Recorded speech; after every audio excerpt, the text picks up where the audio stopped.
سبحان الله وبحمده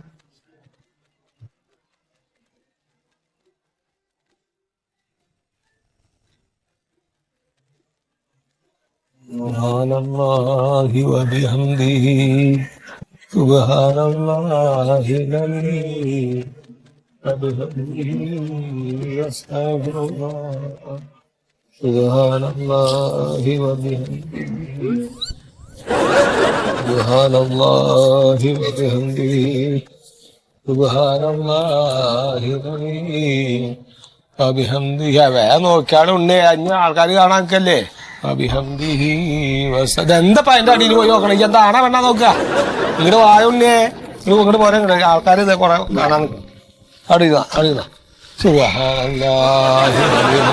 സുമാശേട്ടാ നിങ്ങൾ എന്തിനാ അത് നോക്കണേ പുറത്തുനിന്ന് വന്നവര് കാണട്ടെ നമ്മളിവിടെ ഉള്ള ആൾക്കാരല്ലേ ഞങ്ങൾക്ക് പിന്നെ കാണാലോ ഇങ്ങോട്ട് പോന്നോളി നിങ്ങൾ ഇങ്ങോട്ട് പോന്നോളി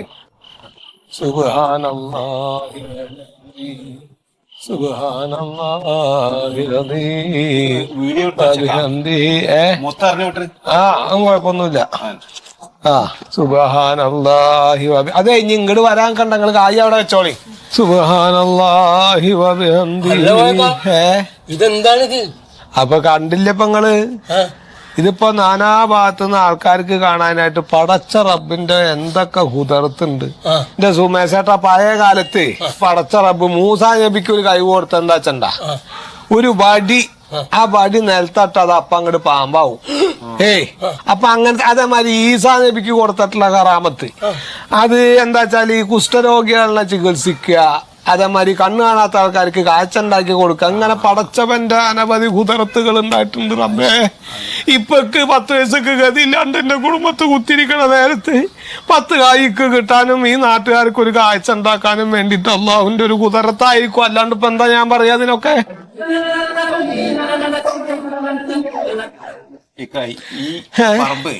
മുമ്പ് തെയ്യത്താൻ പറമ്പ് ഉണ്ടായി തെയ്യത്താൻ പറമ്പ് അതൊക്കെ മയ്യത്തായിട്ട് കാലത്രയായി ഇതിപ്പോ ഒന്നല്ല കിയാമത്ത് നാളെ അടുക്കാറായി എന്നാ പറയണത് പല പല കാഴ്ചകളല്ലേ ഇപ്പൊ കണ്ടോണ്ടിരിക്കണത് ഭൂമി കുലുങ്ങലും വെള്ളം കയറലും സുനാമി എന്നൊക്കെ പറഞ്ഞിട്ടേ ഇതിപ്പോ എന്താന്നറിയില്ല പടച്ച റബ്ബ് ഓരോരുത്തർക്കും ഓരോ ഹറാമത്തും ഓരോ കുതിരത്തൊക്കെ ശ്യാമളേ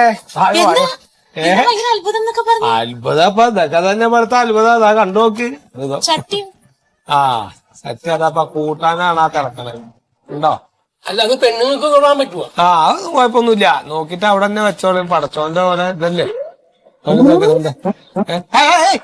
അവളൊക്കെ എന്തിനാ പായപ്പെടുത്ത് പൊന്തിക്കണേ എന്താ തൊട്ട് നോക്കണേ ഈ ചോറും ഞാൻ വന്നാ വേണ്ടാത്ത അസുഖങ്ങൾ വലിച്ചു വെക്കണ്ട അതും ഇതൊക്കെ കാട്ടി കൂട്ടിയിട്ട് അല്ല കോയക്ക ഇതിപ്പോ എന്താ കഥ കഥ എന്ന് ചോദിച്ചാ എന്റെ ചാമള കഥ ഒക്കെ വലിയ കഥ തന്നെയാണ് ആ ഇരിക്കണ വള കണ്ടില്ല അത് സൂറാടെ വളയണായി അത് വെള്ള കളറായി പറഞ്ഞുതരാം ഓൾക്കൊരു പരാതി ഉണ്ടല്ലോ ഓളുടെ സ്വർണ്ണൊക്കെ എടുത്തിട്ടാണ് ഇവിടെ കരീമ് ഗൾഫിലേക്ക് പോയി എന്നൊക്കെയാണല്ലോ ഓളുടെ പരാതി എപ്പോഴും ബാപ്പ പറഞ്ഞിട്ടാണ് നിന്റെ സ്വർണ്ണൊക്കെ ഉണ്ടായിരുന്ന സ്വർണ്ണൊക്കെ ഞാൻ അടുത്ത് ഊരി കൊടുത്തത് ഇപ്പൊ അതൊക്കെ കൊണ്ടുപോയി ഇപ്പൊ ഒരു സ്വർണ്ണിട്ട് എടുത്തു തരുന്നില്ല വീട്ടിലേക്ക് പോകാൻ പറ്റണില്ല അതാണ് അവളുടെ എന്താ കുടുംബത്ത് കല്യാണൊക്കെ ഉണ്ട് ഇപ്പൊ അതിന്റെ ഞാനൊന്നും ഉണ്ടെന്താ ചാന്നും ഉണ്ടില്ല കുറച്ചു നേരം കഴിഞ്ഞപ്പോ 1-2 മണിക്കൂർ കഴിഞ്ഞപ്പോ ഇവളുണ്ട് ഇങ്ങനെ പാഞ്ഞോണ്ട് ഇങ്ങോട്ട് വരണം എന്റെ അടുത്തേക്ക് വാപ്പ നിങ്ങൾ ഇങ്ങോട്ട് ഓടി വരെ ഇങ്ങോട്ട് നോക്കിന്റെ വള കണ്ടില്ലേ എന്റെ സ്വർണ്ണം നോക്കിയപ്പോ എന്താ സ്വർണത്തിന്റെ വളൊക്കെ ഉണ്ട് വെള്ള കളറ് ഞാൻ ഇവളിങ്ങനെ കിടന്ന് കരയുണ്ട് ഞാൻ നോക്കിയപ്പോ ഉണ്ട്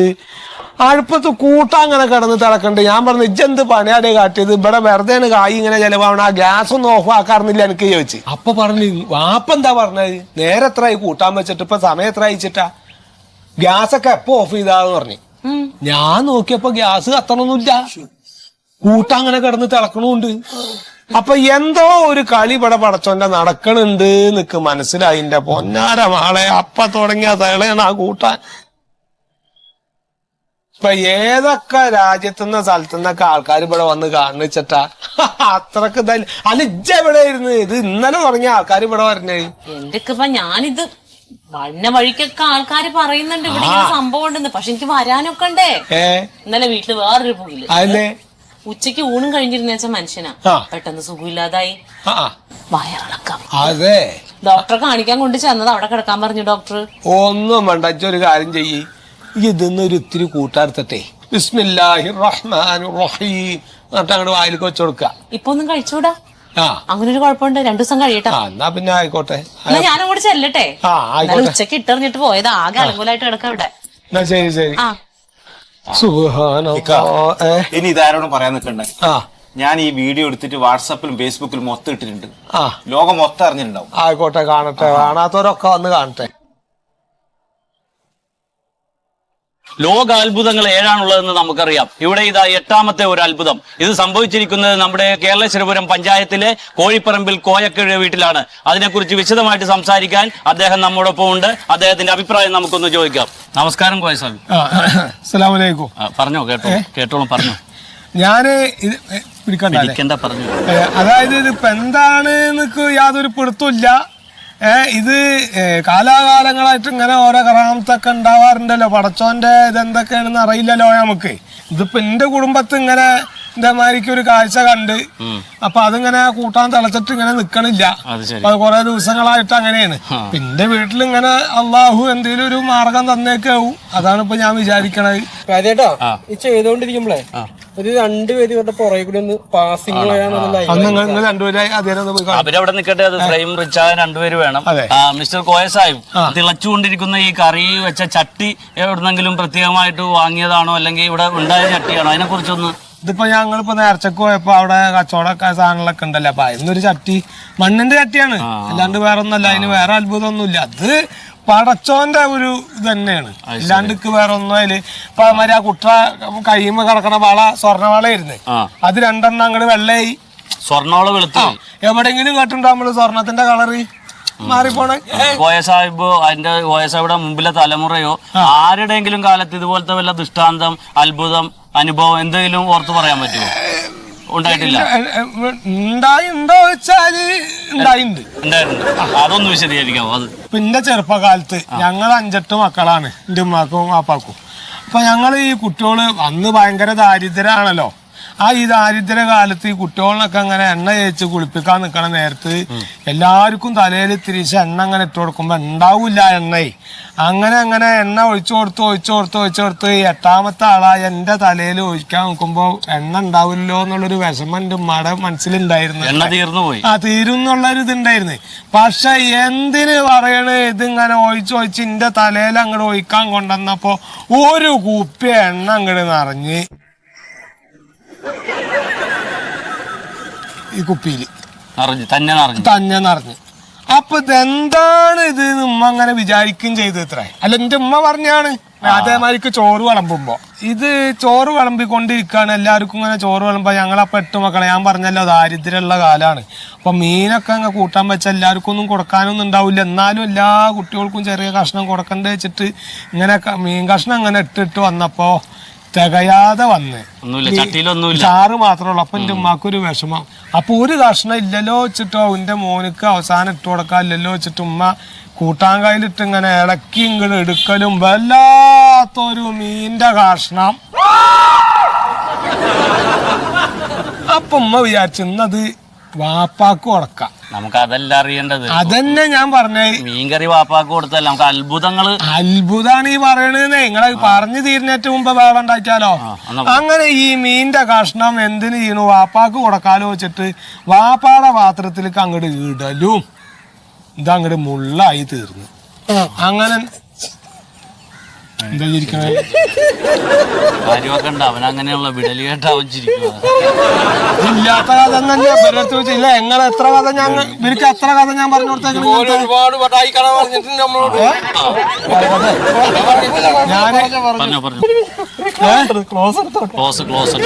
ഇതിന്റെ എടുത്തു കാണിക്കാൻ ഇവനങ്ങള് മാറ്റിക്കോളിട്ടോ. ഇടക്കിടക്ക് ചിരിക്കുക തന്നെയാണല്ലോ. അങ്ങനത്തെ ഒരുപാട് അത്ഭുതങ്ങളൊക്കെ എന്റെ ചെറുപ്പത്തിൽ ഉണ്ടായിട്ടുണ്ട്. ഇനി എന്താണ് പദ്ധതി? എനിക്ക് ചിരിക്കാൻ കഥ ഉണ്ടാക്കലല്ലേ പണി. നമുക്ക് ഇനി എന്താണ് അടുത്ത പരിപാടി? ഈ തിളക്കുന്ന ചട്ടിയും മീനും ഇപ്പൊ ഇവിടെ പ്രദർശിപ്പിച്ചിട്ടുണ്ടല്ലോ. ഇനി എന്താണ് അടുത്ത ഒരു പരിപാടി? ഇപ്പൊ എന്താ വെച്ചാ ഇവിടെ ഇപ്പൊ അങ്ങനെ ഒരു തിരക്കൊക്കെ കാണുക വെച്ചാല് ഞാനിവിടെ പറമ്പൊക്കെ ഉണ്ടല്ലോ. അപ്പൊ ഇവിടെ ഒരു സൗകര്യത്തിന് ഒരു പെര പോലെ ഇവിടെ കെട്ടിയിട്ട് ആൾക്കാർക്കൊക്കെ അങ്ങോട്ട് വരാനുള്ള ഒരു സൗകര്യം ഉണ്ടാക്കാം. ഈ ചട്ടി അതിന്റെ ഉള്ളിൽ കൊണ്ടുവച്ചാലേ അങ്ങനെ ഒരു ഇത് ചെയ്യാച്ചിട്ടാണ് ഇപ്പൊ ഞാൻ വിചാരിക്കണത്. അള്ളാഹു തന്നൊരു ഇതല്ലേ. ഈ കോയ സാഹിബിന്റെ ക്ഷീണകാലത്ത് അദ്ദേഹത്തിന് ദൈവം കൊടുത്ത ഒരു അനുഗ്രഹമായിട്ടാണ് അദ്ദേഹം ഇതിനെ കാണുന്നത്. ഇതെല്ലാവർക്കും ദർശിക്കാൻ സൗകര്യം ഒരുക്കുന്നതിന് വേണ്ടി വീടിന്റെ എന്താ ഞങ്ങളെ എന്ത്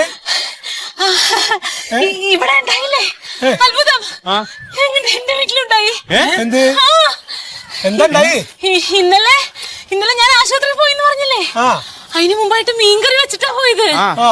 ഇപ്പൊ തിരിച്ചു വന്ന് നോക്കുമ്പോ എന്റെ വീട്ടില് മീൻകറി തിളച്ചോണ്ടിരിക്കുന്നു. എവിടെ ചേച്ചിയുടെ വീട്? നമുക്ക് അതും കൂടി പോയിട്ട് ഇവിടെ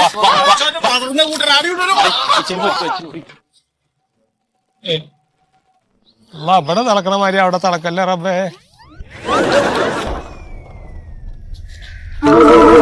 എന്തിനാ അങ്ങനെ കൊണ്ടാണ് ഓടിഞ്ഞ അവിടെ ആവശ്യം വരും.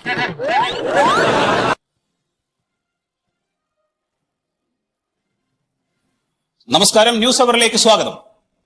മീനില്ലാത്തൊരു ഭക്ഷണശീലം മലയാളിക്ക് സങ്കല്പിക്കാൻ പോലുമാവില്ല. എന്നിട്ടും നമ്മുടെ അടുക്കളയിൽ വേവുന്ന മീനിന്റെ ഗുണനിലവാരം അളക്കാൻ നമുക്ക് യാതൊരു സംവിധാനങ്ങളുമില്ല. ദേശീയ ശരാശരിയുടെ 4 ഇരട്ടിയാണ് മലയാളിയുടെ മീൻ ഉപയോഗം. ഇത് മനസ്സിലാക്കി ലാഭം മാത്രം കൊയ്യുന്നതിന് വേണ്ടി ഇടനിലക്കാരായ കച്ചവടക്കാരാണ് മത്സ്യത്തിൽ മായം ചേർക്കുന്നത്. ഇന്ന് ന്യൂസ് അവർ ചർച്ച ചെയ്യുന്നു വിഷം തിന്നുന്ന മലയാളി. ചർച്ചയിൽ പങ്കെടുക്കുന്നത് അഡ്വക്കേറ്റ് സുഗതൻ, മത്സ്യവ്യാപാരിയും എക്സ്പോർട്ടറുമായിട്ടുള്ള മിസ്റ്റർ മന്മഥൻ. അതെ, മത്തി മന്മഥൻ. അതെ അതെ അതെ മത്തി മന്മഥൻ. ഭക്ഷ്യസുരക്ഷാ വകുപ്പ് ഉദ്യോഗസ്ഥ ശ്രീമതി മണ്ടോദരി. വിഷം ചേർത്ത മീൻകറി പടച്ചോന്റെ അത്ഭുത പ്രതിഭാസമാണെന്ന് തെറ്റിദ്ധരിച്ച പാവം കോയ. മിസ്റ്റർ മന്മഥൻ, മത്സ്യ കച്ചവടക്കാരനായ താങ്കളോടാണ് എന്റെ ആദ്യത്തെ ചോദ്യം. 400-500 ടൺ മത്സ്യം കേരളത്തിലെ വിവിധ മാർക്കറ്റുകളിലേക്ക് കയറ്റി അയക്കുന്ന മംഗലാപുരം തുറമുഖത്ത് ഒരു ദിവസം രാവിലെ നടക്കുന്നത് 5-6 കോടിയുടെ മത്സ്യ കച്ചവടമാണ്. നിങ്ങൾ ജനങ്ങൾക്ക് കൊടുക്കുന്ന മത്സ്യം ശുദ്ധമായതാണോ അതോ മായം ചേർത്തതാണോ? സത്യശീല, ചുമ്മാ വെടുവായിത്തരങ്ങൾ പറയല്ലേ. ഇത് ആളുകൾ ഇരുന്ന് കണ്ടോണ്ടിരിക്കുന്ന പരിപാടിയല്ലേ. ഈ 500-600 ടണ്ണ് മീൻ പിടിച്ചിട്ടായാലേ വിഷം ചേർക്കാൻ ഞങ്ങൾക്ക് എന്തൊരു പ്രാന്തുണ്ടോ? ഈ വിഷങ്ങൾ വാങ്ങിച്ചതിൽ ചേർക്കാനുള്ള പൈസ ആരും നിങ്ങൾ തരുമോ? പിന്നെ നമ്മളെ മലയാളികളെ സംബന്ധിച്ച് കുറച്ചു നാൾ മുമ്പ് കോഴികൾക്കായിരുന്നു തീനം. അങ്ങനെ കോഴികൾ തിന്നാതെ അത് കഴിഞ്ഞപ്പോൾ പച്ചക്കറിയിലാണ് തീനമെന്ന് പറഞ്ഞിട്ട് പിന്നെ ആളുകൾ പച്ചക്കറി തിന്നാതെയായി. പച്ചക്കറികൾ കൃഷികൾ തുടങ്ങി വീടുകളിൽ. ഇനിയിപ്പോൾ അടുത്ത മീനുകളിലായി. ഇനിയിപ്പോൾ ഞങ്ങളെപ്പോലുള്ള മീൻ ഉപയോഗിക്കുന്ന ആളുകളെ കഞ്ഞിപിടി മുട്ടിക്കണം. അപ്പൊ മത്സ്യം കേടുവരാതിരിക്കാൻ വേണ്ടി രാസപദാർത്ഥങ്ങൾ ഒന്നും ഉപയോഗിക്കുന്നില്ല എന്ന് അനിയാ സത്യശീല. എനിക്ക് ചേട്ടനൊന്നുമില്ല, പറഞ്ഞു. എന്നാ അളിയാ സത്യശീല, അതായത് നമ്മളെ മീൻ പിടിക്കാനായിട്ട് കടലിൽ പോയി കഴിഞ്ഞാൽ പെട്ടെന്ന് പറഞ്ഞാൽ 2 ദിവസം കഴിയുമ്പോൾ ചിലപ്പോൾ ബോട്ട് തിരിച്ചു വരും. ചിലപ്പോൾ ദിവസങ്ങൾ കൂടുതൽ എടുത്തുന്നിരിക്കും. ഇത് കഴിഞ്ഞാൽ ഇത് കൊണ്ടുവന്നത് എത്രയും പെട്ടെന്ന് ചെറു വ്യാപാരികളെ ഏൽപ്പിച്ച് ഇത് വിറ്റ് തീർക്കാനാണ് ഞങ്ങൾ നോക്കുന്നത്. അതിനിടയ്ക്ക് മായം ചേർക്കാനുള്ള സമയം എവിടെ കിട്ടും? കണ്ണട ചിരിട്ടാക്കരുത് മിസ്റ്റർ മന്മഥൻ. കണ്ണട നമുക്ക് തിരിച്ചു വരാം മിസ്റ്റർ സുഗതൻ. ഇത് തിരിച്ചു വരാൻ ഇത് ബോട്ടാ കടലിൽ പോകണം. തിരിച്ചു വരാൻ അതിവിടെ പറഞ്ഞിരിക്കുന്ന കാര്യങ്ങൾ പറയും. മിസ്റ്റർ സുഗതൻ, എന്നെ പറയാൻ സമ്മതിക്കും. ഞാൻ പറഞ്ഞു തുടങ്ങിയല്ലേ ഉള്ളൂ. മന്മഥൻ പറഞ്ഞതിനോട് താങ്കൾ യോജിക്കുന്നുണ്ടോ? അതിപ്പോ നിങ്ങൾ ഈ നേരത്തെ സംസാരിച്ചല്ലോ, ഈ ചാള മന്മഥൻ. അതെ സാറേ, ചാളയല്ല, മത്തിയാ കേട്ടോ. മത്തിയാണ്. എനിക്കിപ്പോ ഈ മത്തിയായാലും ചാളയായാലും മന്മഥനായാലും ഒക്കെ ഒന്ന് തന്നെ. അപ്പൊ അദ്ദേഹം തന്നെ പറയണ്ടേ, ഈ ബോട്ട് മത്സ്യത്തിനായിട്ട് പിടിക്കാൻ പോയി കഴിഞ്ഞാൽ ഒരു 3 ദിവസം 4 ദിവസം ചിലപ്പോൾ ഒരാഴ്ചയൊക്കെ ആവും കരയിലെത്താൻ. എന്നിട്ട് ആ മത്സ്യം ചെറുകിട കച്ചവടക്കാരിലെത്താൻ ഒരാഴ്ചയാവും എന്നൊക്കെ പറഞ്ഞു. ഒരു 10-15 ദിവസമെങ്കിലും ആവും കടലിൽ നിന്ന് പിടിച്ച ഈ മത്സ്യം ഒരു സാധാരണക്കാരന്റെ കയ്യിലെത്താൻ. ഇപ്പൊ നമ്മുടെ ഏതെങ്കിലും ഒരു സുഹൃത്ത് ഗൾഫിൽ നിന്ന് മരിച്ച് ബോഡി നമ്മുടെ നാട്ടിലെത്തുമ്പോൾ ഒരു 10 ദിവസമെങ്കിലും എടുക്കും. ആ ബോഡി ഇവിടെ കൊണ്ടുവന്ന് തുറന്നു നോക്കി കഴിഞ്ഞാലോ 2 മിനിറ്റ് മുമ്പ് മരിച്ച ഒരാളുടെ ബോഡി പോലെ ഇരിക്കും. ഇല്ലേ? ശ്രദ്ധിച്ചിട്ടുണ്ടോ? എന്താ അതിന്റെ സംഭവം? ഫോർമാലിൻ എന്ന് പറയുന്ന ഒരു രാസവസ്തു ഉപയോഗിച്ചുകൊണ്ടാണ് ഈ ശവം കേടുവരാതിരിക്കുന്നത്. ആ ഫോർമാലിനാണ് നമ്മൾ ഉപയോഗിക്കുന്ന മത്സ്യത്തിൽ ഇവർ കലർത്തി കൊണ്ടുവരുന്നത്. അതുകൊണ്ടാണ് 15 ദിവസം കഴിഞ്ഞ മീൻ ഇപ്പൊ പിടിച്ച മീൻ പോലെ ഇരിക്കുന്നത്. മംഗലാപുരത്തു നിന്ന് വന്ന മീനുകൾ മുഴുവനും തിരിച്ചയക്കാനുള്ള കാരണം അതെന്താണ്? സുഗതൻ സാറേ, നിങ്ങൾ ഈ മണ്ണും പുണ്ണാക്ക് പറഞ്ഞുള്ള വർത്താനങ്ങൾ പറയല്ലേ. എന്തിനാണ് നിങ്ങൾ ഈ മട്ടാഞ്ചേരിയുടെ കാര്യം പറയാം, മലേഷ്യയുടെ കാര്യം പറയല്ലേ? അത് അവിടെ മംഗലാപുരത്ത് അങ്ങനെ നടന്നു ഇങ്ങനെ നടന്നൊക്കെ പറഞ്ഞിട്ട് അത് കാര്യമല്ല. നിങ്ങളെ തെളിവുണ്ടായിക്കൊണ്ടുപോയി. ഞാൻ ഉറപ്പായിട്ടും പറയും, തെളിയിച്ചു കഴിഞ്ഞല്ലോ. സാറേ, നമുക്ക് ഇപ്പൊ ഇവിടെ ഉള്ള സംവിധാനത്തില് ബോട്ട് ഉപയോഗിച്ചിട്ടാണ് മീൻ പിടിക്കാൻ പോകാൻ പറ്റുള്ളൂ കടലില്. സാറ് ഭരണകൂടത്തിനോട് പറഞ്ഞ് എങ്ങനെയെങ്കിലും പ്ലെയിന് തരാൻ പറയണം. ഞങ്ങളപ്പോ പ്ലെയിനിൽ പോയി മീൻ പിടിച്ചിട്ട് അന്ന് തന്നെ കൊണ്ടുവരാം.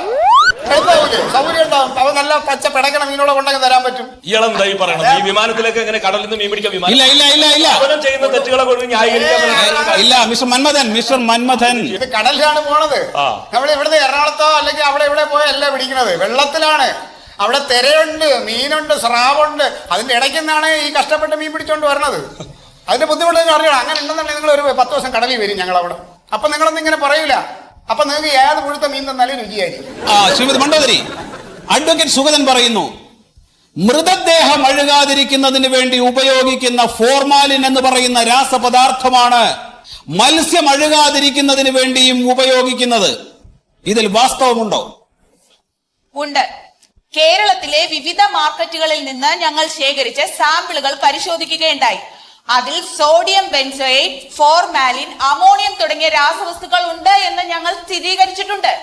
ഈ രാസവസ്തുക്കളുടെ രാസപ്രവർത്തനം മൂലമാണ് അദ്ദേഹത്തിന്റെ വീട്ടിലുണ്ടാക്കിയ മീൻകറി വീണ്ടും തിളച്ചുകൊണ്ടിരിക്കുന്നതും ഈ സ്വർണത്തിന്റെ നിറം മാറുന്നതും. 100% നമ്മുടെ നാട്ടിൽ വരുന്ന മത്സ്യങ്ങളിൽ വിഷാംശം കലർന്നിട്ടുണ്ട്. നിങ്ങൾ സൗകര്യം ഉണ്ടെങ്കിൽ വായിച്ചാൽ മതി. ഇവിടെ ആരൊക്കെ നിർബന്ധം? നിങ്ങളെ മീൻ തിന്നാലേ നിങ്ങൾ ജീവിക്കുള്ളൂ ഇവിടെ ആരെങ്കിലും പറഞ്ഞു? ഒരു നിർബന്ധമല്ല നിങ്ങളൊക്കെ മീൻ തിന്നണം. ഒറ്റ വാക്കിൽ പറഞ്ഞാൽ ക്യാൻസറിനെ വിളിച്ചു വരുത്തുകയാണ് നമ്മൾ ചെയ്യുന്നത്. അതുപോലെ ദഹനേന്ദ്രിയ വ്യവസ്ഥ, കരൾ, വൃക്ക ഇവയൊക്കെ തകരാറിലാകും. മത്സ്യത്തിൽ വിഷാംശം, രാസപദാർത്ഥങ്ങൾ കലർത്തിയിട്ടുണ്ട് എന്ന് കണ്ടു കഴിഞ്ഞ സ്ഥിതിക്ക് എന്ത് ആക്ഷനാണ് പൊതുജനങ്ങളുടെ ആരോഗ്യ സംരക്ഷണത്തിന് വേണ്ടി എടുത്തിട്ടുള്ളത്? അതായത് ഈ മത്സ്യത്തിലെ വിഷാംശം കണ്ടുപിടിക്കുന്നതിന് വേണ്ടിയിട്ട് സ്ട്രിപ്പുകൾ വികസിപ്പിച്ചെടുത്തിട്ടുണ്ട്. ഇത് താമസിയാതെ തന്നെ വിപണിയിൽ ലഭ്യമാകും. അപ്പോൾ ഏതൊരു സാധാരണക്കാരനും ഈ മത്സ്യത്തിൽ വിഷാംശം ഉണ്ടോ എന്ന് നിമിഷങ്ങൾ കൊണ്ട് കണ്ടുപിടിക്കാൻ സാധിക്കും. ഇത് ആൾക്കാർക്ക് സ്ലിപ്പ് കൊടുത്തിട്ട് അവരിത് പരിശോധിക്കണം എന്ന് പറഞ്ഞത് ഇവിടുത്തെ ന്യായമാണ്. പിന്നെ എന്തിനാണ് ഇവിടുത്തെ സർക്കാരും ഇവിടുത്തെ ഉദ്യോഗസ്ഥരും എന്തിനാണ് ഇവർക്ക് ശമ്പളം കൊടുക്കണേ? ഞങ്ങൾ ഇവിടെ ടാക്സ് അടക്കണം എന്തിനാണ്? അതിൽ ന്യായമില്ല. അല്ല, ഞങ്ങൾ ശമ്പളം വാങ്ങുന്നുണ്ടെങ്കിൽ കൃത്യമായി ജോലി എടുത്തിട്ടാണ്. ഈ ഭക്ഷണ സാധനങ്ങൾ കണ്ണിൽ കണ്ട പട്ടാണി കടലിൽ പച്ച മുക്കിയിട്ട് വരിക, പച്ചപ്പയറിന് മുകളിൽ പച്ച മുക്കിയിട്ട് വരിക, ഇതൊക്കെ കണ്ണിൽ ഇവിടെ ആൾക്കാർ. ഞാൻ പച്ച എടുത്തിട്ട് പറയല്ല, ഉള്ള കാര്യം ഞാൻ പറയാണ്. ഇവിടെ അരി വരെ ഇവിടെ മറ്റേ മട്ടരിയാണെന്നും പറഞ്ഞിട്ട് മറ്റേ എന്താ നിലത്ത് തേക്കണ ചുവന്ന പെയിന്റ് തേച്ചിട്ട് ഇവിടെ അരി വരുന്നുണ്ട് എന്നാ പറയണത്. ഇപ്പൊ എന്നിട്ട് ഇതൊക്കെ ആൾക്കാർ തിരിച്ചിട്ടൊന്നും സർക്കാർ അറിയണില്ല എന്നാ പറഞ്ഞത്. അതിക്ക് മനസ്സിലായി ഇവിടുത്തെ ഉദ്യോഗസ്ഥർ ഇത് അറിയണില്ലേ? എന്താ ഇവിടെ ചെയ്തിട്ടുള്ളത്? നമ്മൾ ഈ സാധാരണക്കാർക്ക് വേണ്ടിയിട്ട് ഈ ടാക്സ് ഇങ്ങനെ മേടിച്ചിട്ട് ശമ്പളം മേടിച്ച് അമുക്കാന്നല്ലാണ്ട് എന്താ അവര് ചെയ്തിട്ടുള്ളത്? നിങ്ങളൊന്ന് ആലോചിക്കണം. ഈ കേരളത്തിലെ മുഴുവൻ ഹോട്ടലുകളിലും ഞങ്ങൾ റെയ്ഡ് നടത്തുന്നുണ്ട്.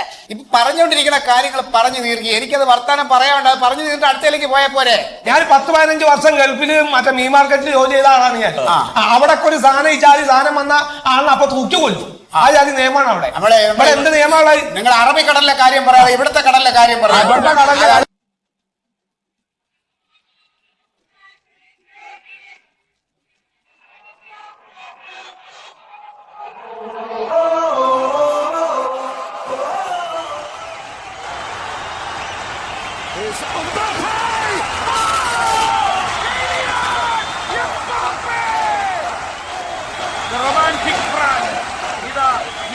വിശ്വകിരീടം ചൂടുന്നു. ലോകകപ്പ് ഫുട്ബോളിൽ ലോക ചാമ്പ്യന്മാർ, ലോക ഫുട്ബോളിൽ പുതിയ ജേതാക്കളുടെ പട്ടാഭിഷേകം നടക്കുന്നു. ലോസ്നിക്കിയിൽ ഫ്രാൻസ് ക്രൊയേഷ്യ.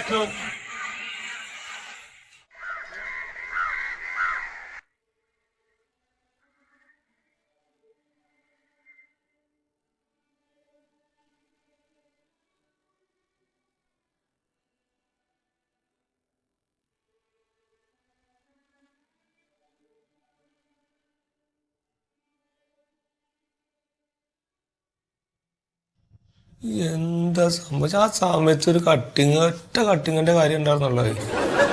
എന്താ ഇപ്പൊ പറയാ ഈ ചങ്ങായി കട്ടിങ്? എന്റെ പൊന്നാരെ മെസ്സി എന്ത് കാണിച്ച ആ സമയത്ത് ഒരു കട്ടിങ് എനിക്ക് ചെയ്യാൻ പറ്റില്ല. ആ സമയത്ത് അന്നൊക്കെ അടിച്ചിട്ടുള്ള ഗോളിന്റെ പവർ എന്താ വെച്ചിട്ട് എന്താ എനിക്ക് മനസ്സിലാവാത്തത്? ഞങ്ങൾ അങ്ങനെ ഇപ്പൊ പുറത്തേക്ക് ഇറങ്ങുക അത് കളി കളിച്ചിട്ട് അന്നെ പറയല്ല, എന്റെ കൂടെ കളിക്കണ ആൾക്കാർ ഇജ്ജ് പറയണോ? നല്ല കളിക്കാരുണ്ടാവണം കൂടെ. ഒരു ഫൗള് ചെയ്തിട്ടുണ്ടെങ്കിൽ തിരിച്ച് ഫൗളും ചെയ്യില്ല. അവിടുന്ന് അങ്ങോട്ട് എണിച്ച് മിണ്ടാണ്ട് എണിച്ച് പോവുക. ഇത് കളിയാണ്. ഇത് കയ്യാൻ കളിയൊക്കെ വരുമ്പോ ഇത്തിരി അതിനനുസരിച്ച് അങ്ങോട്ട് പ്രതികരിക്കണോ? ആ നെയ്മറിനെ കണ്ടുപിടിക്കുക. അതിന് എന്ത് ജാതി അഭിനയിക്കണത് അത് കണ്ടുപിടിക്കുക. അതേമാതിരി കാണണം. ഇത്തിരി കള്ളത്തരൊക്കെ വേണം ഉള്ളില്. ഇത് ഇങ്ങനൊരു ശുദ്ധൻ പറഞ്ഞിട്ട് കാര്യം ചങ്ങായി എന്നൊക്കെ. ഓനക്കൊക്കെ നെയ്മറിനൊക്കെ ഓസ്കാർ അവാർഡ് കിട്ടും. ആ ജാതി കളിയാ അവന്റെ അങ്ങോട്ട് കയറണ. മിക്സി കേടായിന്ന്. മെസ്സി കേടാവ്? മെസ്സി എന്തിനു കേട് വരുന്നേ? ഒരു കളി തോറ്റേനോ? ഒരു കളി തോറ്റിന് മെസ്സി കേട് വരാം. എന്റെ പല്ല് ഞാൻ അടിച്ചു കൊടുക്കുക ഞാൻ. അവൻ വേറെ ക്ലബിൽ കളിക്കാൻ പോയിട്ടുണ്ട്. മെസ്സി കേട് വരും അത്ര. മിക്സി കേടായി അത് കൊണ്ടുപോയി നന്നാക്കാൻ നിങ്ങൾക്ക് 24 മണിക്കൂറുണ്ട്. Messi Messi Messi. നിങ്ങൾ അവിടുന്ന് എണീക്കണുണ്ടാ? എത്ര കാലം ഈ ഇരിപ്പിരിക്കും നിങ്ങള്? നിങ്ങളുടെ ടീമും പുറത്തായി, കണ്ണി കൊണ്ടുപോയി, കപ്പും കൊണ്ടുപോയി, ആ കളിയും കഴിഞ്ഞു. ഇവിടെ ഒരാൾക്ക് സമയമായിട്ടില്ല. നിങ്ങൾ എണീക്കണ്ട അവിടുന്ന്. ഞാൻ എടുക്കില്ല. ഞാൻ എങ്ങനെ പുറത്തേക്ക് ഇറങ്ങണേ? ആ ചെക്കന്മാരെ കളിയാക്കൂലേ? എന്റെ തല മൊട്ടടിക്കാന്ന് പറഞ്ഞിട്ടാ ഞാൻ നിക്കണേ. ഞാൻ പറഞ്ഞില്ല എന്നോട്, ഞാൻ എന്റെ തലയിൽ പപ്പടം ഒട്ടിച്ചിട്ട് മൊട്ടടിച്ച മാതിരി ഞാൻ ഫോട്ടോ എടുത്ത് അയച്ചേക്കാണ് ഗ്രൂപ്പിലൊക്കെ. ഇനിയിപ്പോ ഞാൻ ഈ മുടി വെച്ച് പുറത്തേക്ക് അങ്ങനെ ഇറങ്ങാ? അത് നടക്കൂല. അല്ല നിങ്ങള് ജീവിതകാലം മൊത്തം ഇവിടെ ഇരിക്കാൻ പോവാ? ഞാൻ നിങ്ങളോട് ഞാൻ എത്ര തവണ പറഞ്ഞു എന്റെ വാപ്പ ആശുപത്രിയിലാണ്, 1000 റുപ്യ നിങ്ങൾക്ക് കൊണ്ടുപോയി കൊടുക്കായിരുന്നല്ല? കൊടുത്തങ്ങള് ഈ നാട് മുഴുവൻ ഫ്ലക്സ് വെക്കാൻ അങ്ങടെ കയ്യിൽ പൈസ ഉണ്ടായിരുന്നല്ല? എന്റെ വാപ്പ എങ്ങനെ ആശുപത്രിയിൽ പോയത് അറിയാൻ എനിക്ക്? എന്താ ആശുപത്രിയിൽ പോയത്? ജർമ്മനി തോറ്റതിന്റെ പേരില് മൂപ്പർക്ക് നെഞ്ചവനാന്ന്. അങ്ങനെ ആശുപത്രി പോയതാ. അർജന്റീന തോറ്റത് മൂപ്പര് ആശുപത്രി കിടക്കട്ടെ, ഞാൻ പോണ കാണിച്ചാരാ എനിക്ക്. അത് ശരി. നിങ്ങൾക്കില്ല ഭ്രാന്താണ് ഭ്രാന്ത്. ആക്ക് ഭ്രാന്ത് തന്നെ. നിങ്ങൾ ആ കുപ്പായ ഒരിക്കൽ ആദ്യമേ. അല്ല എന്നോട് ആരപ്പ ഈ കുപ്പായിട്ടിട്ട് വരാൻ പറഞ്ഞു? എന്നോട് ഞാൻ പറഞ്ഞിട്ടില്ലേ മഞ്ഞ കുപ്പായിട്ടിട്ട് വരരുത് നിന്റെ മുമ്പില്? എന്നോട് ആരപ്പ ഈ മഞ്ഞ കുപ്പായിടാൻ പറഞ്ഞേ? ഇതെന്റെ കുപ്പായല്ലേ ഞാൻ ഇടൂ. എന്റെ കുപ്പ അനക്ക് ഞാനൊരു നീലും വെള്ളം ചുരിദാർ ഇട്ടായിരുന്നല്ലേ? ആ തട്ടനൊക്കെ എന്ത് രസായിരുന്നു, നീലും വെള്ളം പൂക്കളുള്ള. അത് ഡൗട്ടില്ല എനിക്ക്. എനിക്ക് നിങ്ങളെ പോലെ ഭ്രാന്തില്ല. നിങ്ങളുടെ ടീമിന്റെ കുപ്പായ ഇടലല്ല എന്റെ പണി. നിങ്ങൾ ആദ്യം ഈ കുപ്പായ ഊരി. ഇത് ഊർന്നില്ല. എന്നാ അവിടുന്ന് എനിക്ക് ആ മിക്സി കൊണ്ടുപോയി നന്നാക്കുന്നേ. എടി എനിക്ക് പുറത്തേക്ക് ഇറങ്ങാൻ പറ്റൂല. അതിൽ പറഞ്ഞെന്താ മനസ്സിലാവാത്ത എനിക്ക്? അല്ല നിങ്ങൾ എത്ര കാലം ഇവിടെ ഇരിക്കൂ? ഞാൻ അടുത്ത ലോകകപ്പിന് മെസ്സി ഒരു ഗോൾ അടിക്കുന്നവരോട് ഇരിക്കും. എന്തേ നിങ്ങൾ അവിടുന്ന് എണീക്കൂല. അവിടെ ഇരുന്ന് വരും. സൂറജിന്റെ കൺമുമ്പ് പോയിക്കോട്ടെ. എന്നോട് ഞാൻ പറഞ്ഞിട്ട് ഞാൻ എന്റെ പ്രാക്ക് നിർത്തിക്കോന്ന്. ഈ പ്രാഗിട്ട് തന്നെ തോറ്റായി. നിങ്ങൾക്ക് നാടല്ലേ മനുഷ്യ? മെസ്സിയൊക്കെ ഓരോ പണിക്ക് പോയി, നിങ്ങൾ ഇപ്പഴും ആ ഫോട്ടോ നോക്കി ഇരിക്ക. മെസ്സി പണിക്ക് പോയിത്ര എന്താ പറയണ ഇബിലീസായി? മെസ്സി പണിക്ക് പോ. മെസ്സിക്ക് എന്താ കൂലിപ്പണിയാ? എന്താ വാക്ക് പണിക്കുണ്ടോ മെസ്സി? ഞാൻ അടിച്ച് ഞാൻ കൊണ്ടു. അവള് പറയണോക്കെ മെസ്സി എടി കളിക്കാൻ പോയിന്ന് പറയും രജാലേ. ആരെ ആരെ പോയി നോക്ക്. പോയി നോക്കുങ്ങള്. ഇവിടെ മെസ്സി ആയിരിക്കൂ. ചെല്ലി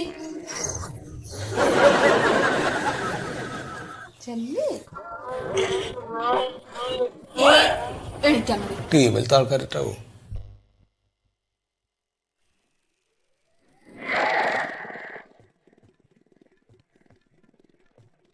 ആ സുഖധാരണാവില്ലേ? അത് ശരി. നീ വീട്ടിൽ അടച്ചു കൂട്ടിയിരിക്കുക അവിടെ? എന്താ പുറത്തൊന്നും ഇറങ്ങാത്ത? അല്ല ഞാനായി നിങ്ങളായിട്ട് ബെറ്റൊന്നും വെച്ചില്ലല്ലോ.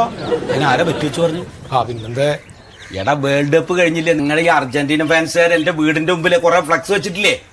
ആ ഗേറ്റിന്റെ മുകളിൽ കൂടി വെച്ചേക്കാ ഫ്ലക്സ്. ഇപ്പൊ വീട്ടിൽ അഡ്രസ് അന്വേഷിച്ച് വരണ ഒരു ബുദ്ധിമുട്ടാ. ഞങ്ങളാകെ ഇരുണ്ടിരിക്കുകയാണ് ഇപ്പൊ ഒരു മാസമായിട്ട്. പുറലോകം കണ്ടിട്ടില്ല. നിങ്ങളുടെ ഒരു 7 ഫ്ലക്സും ബ്രസീലുകാരുടെ ഒരു 8 ഫ്ലക്സും. അവരെത്ര? 8 എണ്ണം. ഞങ്ങളുടെ 7 എണ്ണം. അപ്പൊ ഞങ്ങളുടെ 8 എണ്ണം ഉണ്ടാവും. 7 എണ്ണേ ഉള്ളൂ. അതിന്ന് അവര് അയച്ചു തുടങ്ങിണ്ടാവും ചെക്കന്മാരെന്നാല്. നീ വെറുതെ ഭ്രാന്ത് പറയരുത്. ഓരനായിട്ട് അയച്ചുകൊണ്ട് നിങ്ങൾ അങ്ങോട്ട് തിരിഞ്ഞു നോക്കിയിട്ടില്ലെന്ന്. അതെ ലോകകപ്പൊക്കെ കഴിഞ്ഞില്ലേ? നിങ്ങൾ എത്രയും പെട്ടെന്ന് വന്നിട്ട് അത് അയച്ചുകൊണ്ടേക്കാ അവിടുന്ന്. എന്നത് ആ ബ്രസീലുകാരോട് ആദ്യം പറയുങ്ങള്. ആ കോയെ ഞാൻ പാരിജാതനോട് പറഞ്ഞു. അപ്പൊ അവൻ പറഞ്ഞത് ആദ്യം കോയ അഴിക്കട്ടെ എന്നിട്ട് ഞാൻ അഴിക്കാന്ന് പറഞ്ഞവൻ. എന്താ അവർക്ക് അയച്ചാല്? അവരാദ്യം അയച്ച എന്താ കുഴപ്പം? നിങ്ങൾ രണ്ടാളും കൂടി പോയിട്ടൊന്ന് അയച്ചു കൊടുക്ക്. അത് വേണ്ട സൂറ, അത് ശരിയാവില്ല. ഇവർ രണ്ടാളും കൂടി വന്നിട്ട് അഴിക്കാൻ വന്നു കഴിഞ്ഞാൽ അർജന്റീന ഇങ്ങനെ കളിച്ചു, ബ്രസീൽ ഇങ്ങനെ കളിച്ചു പറഞ്ഞിട്ട് ഇവര് തല്ലുകൂടും. എന്നിട്ട് അവര് തല്ലും കൂടിയാണ് ഞാൻ പോലീസ് സ്റ്റേഷൻ കയറി ഇറങ്ങേണ്ടി വരും. അതൊന്നും പറ്റില്ല. നീയാണ് ആദ്യം വെച്ചത്, നീ വന്നിട്ട് അയക്കി. അപ്പൊ ഞങ്ങൾ ആദ്യം വെച്ചില്ലേ? ഇനിയിപ്പോ അയക്കുമ്പോ അവരോട് ആദ്യം അയക്കാൻ പറയേ. ഞാൻ ഒരു കാര്യം പറയട്ടോ, ഞാൻ പരിചയമുള്ളവരെന്ന് കരുതിയിട്ടാണ് കളി നടക്കുന്നവരെ ഉണ്ടാണ്ടിരുന്നത്. നിങ്ങള് ബ്രസീലുകാർ തന്നെയാണ് അല്ലേ? ആര് ഞാനാ? ബ്രസീൽ തന്നെയാണ് പോലെ. പിന്നെ നിങ്ങളുടെ പോലത്തെ പ്രാന്തലേക്ക് ഞാൻ ഇന്ത്യക്കാരനടാ. ഇന്ത്യ എന്ന് വേൾഡ് കപ്പ് കളിക്കണ്ടോ അന്ന് ഞാൻ ഇതുപോലെ ഫ്ലക്സ് വെക്കും. അല്ലാണ്ട് കണ്ണവർക്ക് വേണ്ടിയിട്ട് തമ്മാടത്തെ കളിക്കാനൊന്നും എന്നെ കിട്ടില്ല. എത്രയും പെട്ടെന്ന് വന്നിട്ട് അഴിച്ചോ. ഇല്ലെങ്കിൽ സൂറേ ഞാൻ പോലീസ് സ്റ്റേഷനെ കംപ്ലൈന്റ് ചെയ്യും. ഒരാഴ്ച കഴിഞ്ഞോട്ടെ. നിങ്ങൾക്ക് എന്തിനാ ഒരാഴ്ച? അനക്കറിയില്ലടി പെണ്ണേ, എനിക്കറിയില്ല എന്റെ സ്ഥിതി. ഇനി മൂപ്പര് പോയിട്ട് കേസും കൂടി കൊടുക്കാത്ത കുറവുള്ളൂ. നിങ്ങൾക്ക് തോറ്റ നാണക്കേട് പോരല്ലേ? നിങ്ങൾ പോയിട്ട് അത് അയച്ചെടുത്തേ. നിങ്ങൾ പോയിട്ട് അത് അയച്ചെടുക്ക. ആ മിക്സി പുറത്തേക്ക് ഇറങ്ങാൻ പറ്റില്ല പറഞ്ഞ എന്താ മനസ്സിലാക്കാത്ത? പുറത്തിറങ്ങാതെ ഇവിടെ ഇരുന്നോ? ആ മിക്സി കൊണ്ടുപോയി നന്നാക്കിയിട്ടില്ലെങ്കിൽ തിന്നാ ഒന്നും ഇല്ലെന്ന്. ഒരു അന്തം കൊണ്ടില്ലാത്ത ജന്തുവിനാണല്ലോ റബ്ബെ ഞാൻ കെട്ടിയത്. പന്ത് എന്ന് പറഞ്ഞ ഓ എന്താ സാധനം ഒന്നും കൂടി അറിയില്ല അവൾക്ക് ഫുട്ബോൾ എന്ന് പറഞ്ഞാല്. നിങ്ങൾ ആദ്യം ആ കുപ്പായം മാറ്റി. ഈ ആൾക്കാർ ഇന്നെ ഇവിടുന്ന് കാണണ്ട.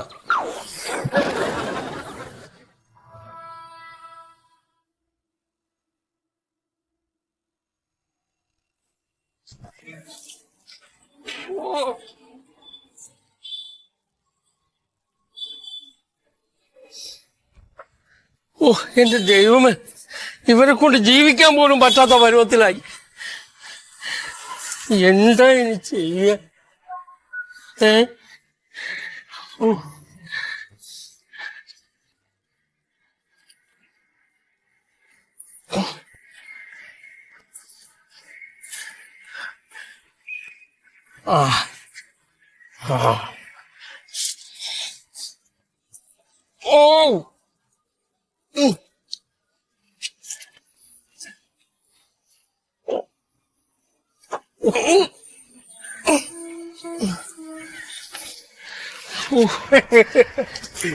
ഇന്നും വീഡിയോ ഓർക്കാൻ പറ്റൂല അല്ലേ? വീഡിയോ എങ്ങനെ ഓർക്കാനാണ്? ഇതൊക്കെ എടുത്ത് മാറ്റണ്ടാ. എന്റെ സുമേഷേട്ടാ, ഇത് എത്ര ദിവസമായി ഇത് ഇങ്ങനെ വെക്കുന്നേ? കളി കഴിഞ്ഞിട്ട് എത്ര ദിവസമായി മോനെ? ഇത് എടുത്ത് മാറ്റിക്കഴിഞ്ഞാലേ കൈ വെട്ടും എന്നാണ് പറയണത്. കൈ ഉണ്ടായിട്ടാണ് ജീവിക്കാൻ പറ്റണില്ല. പിന്നെ അല്ലേ കൈ ഇല്ലാഞ്ഞാല്. നിങ്ങൾക്ക് ഇത് വേണം. നിങ്ങൾ എന്നോടന്നെ ഇത് പറയണം. അന്ന് ഞാനൊരു കുഞ്ഞ് ഫ്ലക്സും തൊക്കിളിൽ ഇറക്കിയിട്ട് ഞാൻ ഇങ്ങോട്ട് വന്നിനാ. എന്റെ സുമേഷേട്ടാ, ഞാൻ ഇത് ഇവിടെ വെച്ചോട്ടോ എന്റെ ജർമ്മനിന്റെ ഫ്ലക്സ് നിങ്ങൾ പറഞ്ഞു ഓർമ്മയുണ്ടാ? എന്ന് പറഞ്ഞേ പറ്റൂല. പറ്റൂ. നിങ്ങൾക്ക് ഇത് വേണം. അന്ന് വെക്കാൻ സമ്മതിച്ചിട്ടുണ്ടെങ്കിൽ ഫസ്റ്റ് റൗണ്ടിൽ ഔട്ടായ നമ്മളെ ജർമ്മനിന്റെ ഫ്ലക്സ് എടുത്ത് ഞാനില്ലേ പോകുമായിരുന്നില്ലേ? സമ്മതിച്ചിട്ടായിരുന്നു. എന്താ ചെയ്യണ്ട മോനെ? ഇനിയിപ്പൊ ഒന്ന് ചെയ്യുന്ന വെച്ചാല് നിങ്ങിത് പറിക്കാനും പിടിക്കാനും പോണ്ട. പുള്ളന്മാരല്ലേ, നിങ്ങളെ കൈവെട്ടെന്ന് പറഞ്ഞിട്ട് അവര് വെട്ടും. നിങ്ങളൊരു കഴിഞ്ഞ പഞ്ചായത്തിൽ കംപ്ലൈന്റ് കൊടുക്കും. പഞ്ചായത്തിലാ? അങ്ങനെ ഉണ്ടോ? അല്ല, അങ്ങനെ ഉണ്ടോന്ന് എനിക്കറിയില്ല. കൊണ്ട് കൊടുത്താൽ ചിലപ്പോ അവരെല്ലാം വന്നിട്ട് അവരാൾക്കാരെല്ലാം ഇത് കൊണ്ടുപോകും. എന്നാ നീ ഒരു ഉപകാരം ചെയ്യുമോ? എന്ത്? നീ എന്റെ കൂടെ ഒന്ന് വന്ന് എനിക്ക് ചായ മേടിച്ചരായിരുന്നു. നിങ്ങളെ ചായ നിനക്കുണ്ട? കടിയും മേടിച്ചാരാ? എന്നാ അത് പറ. എന്നാ വാ.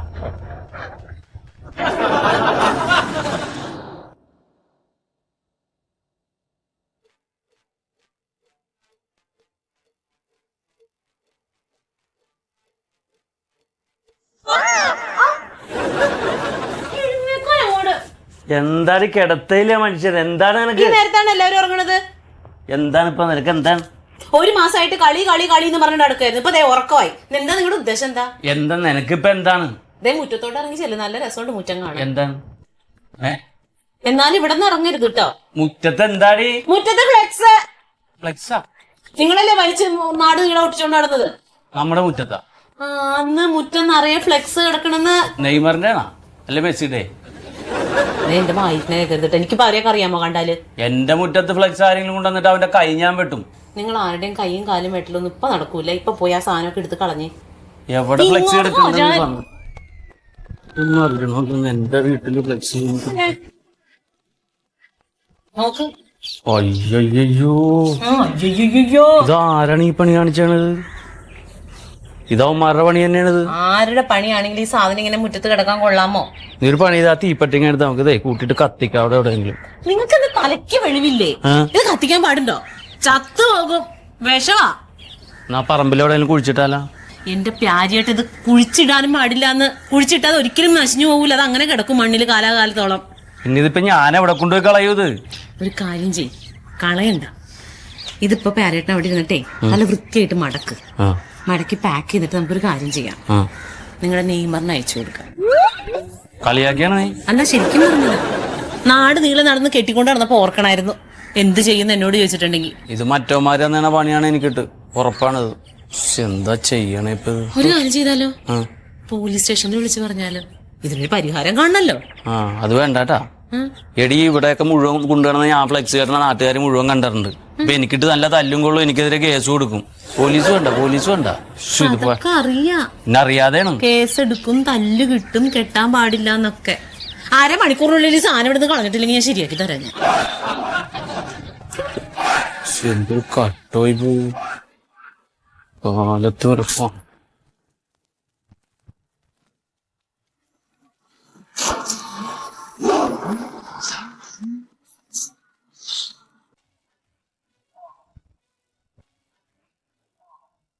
കൂനുമ്മ കുരു അതന്നെ ഇപ്പൊ നമ്മുടെ അവസ്ഥ. അല്ലെങ്കിൽ നമ്മുടെ പഞ്ചായത്തിൽ പ്ലാസ്റ്റിക് കുപ്പിയും ഈ പ്ലാസ്റ്റിക് കവറും കിറ്റൊക്കെ ആയിട്ട് ആകെ നാശമായി കിടക്കുക. ആ സമയത്താണ് ഇപ്പൊ വേൾഡ് കപ്പ് എന്നും പറഞ്ഞിട്ട് കുറെ പിള്ളേര് കണ്ട രാജ്യത്തെ കളിക്കാരുടെ മുഴുവൻ ഫ്ലക്സ് വെച്ചിട്ട് എന്നാ ശരി വേൾഡ് കപ്പ് കഴിഞ്ഞ ഒരു സാമാന്യ മര്യാദക്കായി എടുത്തു കളയണ്ടേ? വെക്കാൻ ആവേശമുണ്ട്, പിന്നെ തിരിഞ്ഞു നോക്കണില്ല. ഇപ്പൊ ഈ ഫ്ലക്സും പ്ലാസ്റ്റിക്കും ഒക്കെ ആയിട്ട് പഞ്ചായത്ത് ആകെ മലിനായി കിടക്കപ്പോ ഇല്ലേ? അത് ഇവിടെ മാത്രമല്ല, അത് കേരളത്തിലൊട്ടാകുന്നുണ്ട്. ഇതൊക്കെ പോട്ട്. ഇതിന്റെ പേരിൽ ഈ ടീമുകളുടെ പേരിൽ ഇവന്മാര് തമ്മിൽ തല്ലാണ്. എന്നിട്ട് ഒരുത്തൻ വീട് വിട്ട് ഇറങ്ങി പോയി, ഒരുത്തൻ പോയി ആത്മഹത്യ ചെയ്ത്, പിന്നെ അവന്റെ ഫ്ലക്സ് കയറി, അവന്റെ വീട് നേരെ കല്ലേറി. എന്ത് പിള്ളേരാണെന്ന്. അല്ലേ, നമുക്കിപ്പോ ഈ ഫ്ലക്സ് ഒക്കെ ഇവിടുന്ന് നശിപ്പിച്ച് കളയപ്പോ എന്തൊരു വഴി? ഒരു മാർഗമില്ല, ഒരു മാർഗമില്ല. അല്ല, ഈ റോഡ് ടാറിയല്ലേ, അതിൽ ഇത് മിക്സ് ചെയ്യാന്ന് പറയുന്നുണ്ട്. റോഡ് ടാറിയല്ലോ, അതിൽ ഫ്ലക്സ് മിക്സ് ചെയ്യാന്ന് പറയുന്നത് കേട്ടിട്ടുണ്ട്. ടാറിയും കഴിഞ്ഞു. എന്നാ പിന്നെ ഈ വേസ്റ്റ് മുഴുവൻ ഫ്ലക്സ് മുഴുവൻ കൊണ്ടിട്ട് വല്ല കടലിലും തന്നെ അത് പറ്റില്ല, കടലിൽ തള്ളാൻ പറ്റില്ല. അതെ, കടലിലുള്ള മത്സ്യങ്ങൾ ഈ പ്ലാസ്റ്റിക് കഴിച്ചിട്ട് ആമാശയത്തിലൊക്കെ ഈ പ്ലാസ്റ്റിക് ഉണ്ട്. അത് സാറ് പറഞ്ഞ കാര്യം കേട്ടോ. ഞാന് ഇടയ്ക്ക് ഒരു ചൂര മേടിച്ചു, ഒരു വലിയ ചൂര, ഇത്ര വരും. ചൂര വെച്ച് വീട്ടിൽ കൊണ്ടുപോയിട്ട് അതിനെ കട്ട് ചെയ്ത് കീറി എടുത്തപ്പോ ഒരു റോള് ഫ്ലക്സ്. അത് നൂത്ത് നോക്കിയപ്പോ എന്നെ വിജയിപ്പിക്കുക, എന്നെ വിജയിപ്പിക്കുക. ചൂര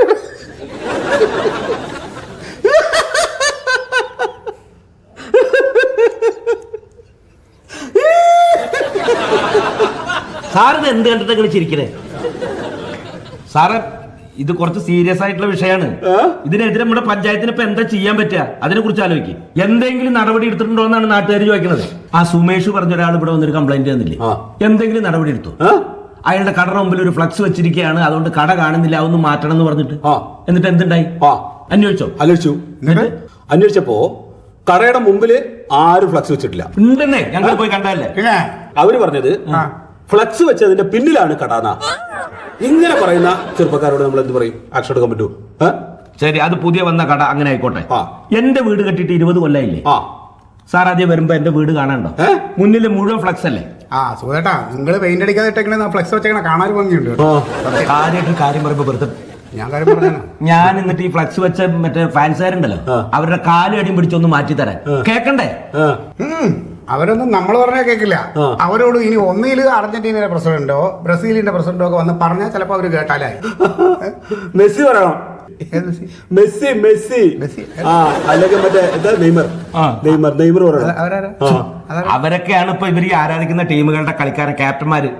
അങ്ങനെയാണെങ്കിൽ സെക്രട്ടറി എത്രയും പെട്ടെന്ന് മുൻകൈ എടുത്തിട്ട് അവരെ ഇവിടെ കൊണ്ടുവന്ന് പറയിപ്പിക്കാനുള്ള ഏർപ്പാടുണ്ടോ? നടക്കണ വല്ല കാര്യം ഉണ്ടെങ്കിൽ പറയും.